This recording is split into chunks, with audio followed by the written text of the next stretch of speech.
Bismillahirrahmanirrahim. Perkenalkan, saya Sanabilatul Abda dengan NIM 2400762. Baik, saya akan mempresentasikan hasil eksperimen dari pemantulan cermin. Untuk latar belakangnya, percobaan pemantulan cahaya bertujuan untuk memahami dan membuktikan hukum pemantulan yang menyatakan bahwa sudut datang sama dengan sudut pantul pada cermin. Dalam kehidupan sehari-hari, fenomena ini dapat kita amati saat melihat diri kita di cermin atau saat menggunakan spion kendaraan. Dengan melakukan percobaan ini, diharapkan dapat memahami konsep dasar pemantulan cahaya serta aplikasinya dalam kehidupan sehari-hari. Untuk rumusan masalah, yang pertama, bagaimana pengaruh jarak dan sudut pengamatan terhadap pembentukan bayangan pada cermin datar. Yang kedua, bagaimana pengaruh sudut cermin datar terhadap pembentukan bayangan. Yang ketiga, bagaimana mengukur jari-jari kelengkungan sudut. Yang keempat, bagaimana pembentukan bayangan pada cermin cekung. Yang kelima, bagaimana menentukan titik fokus pada cermin cekung. Untuk tujuan dari penelitiannya, yang pertama, untuk mengetahui pengaruh jarak dan sudut pengamatan terhadap pembentukan bayangan pada cermin datar. Yang kedua, untuk mengetahui pengaruh sudut cermin datar terhadap pembentukan bayangan. Yang ketiga, untuk mengetahui bagaimana mengukur jari-jari kelengkungan sudut. Yang keempat, untuk mengetahui bagaimana pembentukan bayangan pada cermin cekung. Yang kelima, untuk mengetahui bagaimana menentukan titik fokus pada cermin cekung. Untuk yang selanjutnya, yaitu ada percobaan pertama. Alat dan bahan dari percobaan pertama yaitu ada milimeter blok, pensil, penggaris, penghapus, cermin datar, jarum pentul, busur derajat, kardus atau styrofoam. Nah, di percobaan pertama ini, kami melakukan eksperimen yaitu dengan cermin datar dan jarum pentul yang disimpan di tengah-tengah cermin, tetapi tidak terlalu dekat dengan cermin untuk menandai sudut datang. Nah, ketika kita sudah menempatkan cermin dan juga jarum pentul tersebut, lalu kami menggambarkan sudut datangnya, lalu garis normal, dan juga sudut pantulnya. Untuk yang selanjutnya itu ada percobaan yang kedua. Untuk alat dan bahan dari percobaan yang kedua yaitu cermin rangkap 2, pensil, penggaris, penghapus, jarum pentul, busur derajat, dan yang terakhir kardus atau styrofoam. Nah, di percobaan yang kedua ini kami melakukan 4 kali percobaan. Yang pertama itu dengan sudut 45 derajat dan bayangan yang terbentuknya itu ada 7. Yang kedua 60 derajat, bayangan yang terbentuknya itu 5. Yang ketiga 90 derajat, bayangan yang terbentuknya itu ada 3. Yang terakhir dengan sudut 120 derajat, bayangan yang terbentuknya itu ada 2. Untuk yang selanjutnya itu ada percobaan ketiga, yang dimana percobaan ketiga itu kami menggunakan speedometer.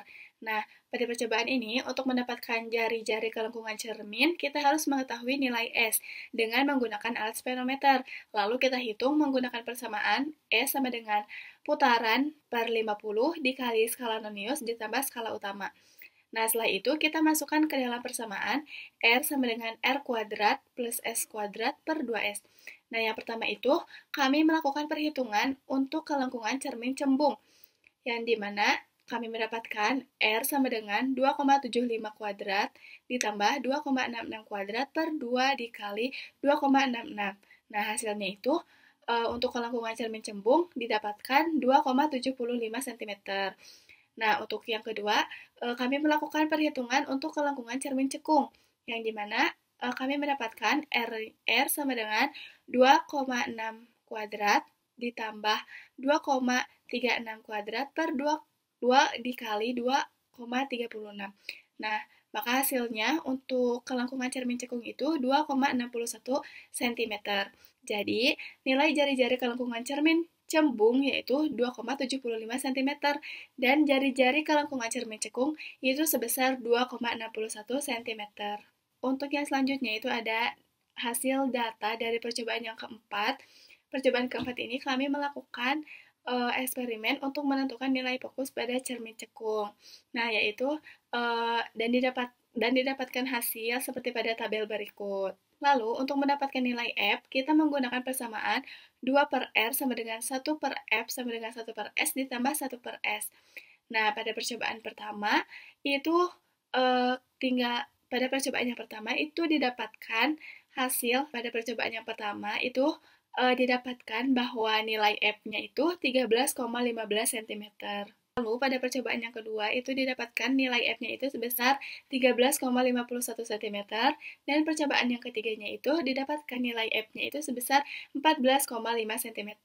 Di percobaan keempat ini juga ada grafik 1/S aksen terhadap 1/S.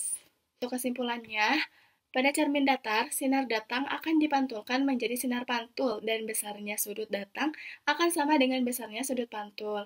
Yang kedua, jarak sebuah objek pada cermin akan sama dengan bayangannya. Yang ketiga, semakin besar sudut yang dibentuk kedua cermin, maka akan semakin sedikit bayangan yang dihasilkan. Yang keempat, semakin cekung sebuah cermin, maka akan semakin dalam kelengkungan cermin tersebut. Yang kelima, pembentukan bayangan pada cermin cembung selalu maya, tegak, dan diperkecil. Yang terakhir, pembentukan bayangan pada cermin cekung, jika jarak objek lebih kecil dari R, maka bayangan yang terbentuk maya, tegak, dan diperbesar. Jika jarak objek sama dengan R, maka bayangan yang terbentuk nyata, terbalik, dan sama besar.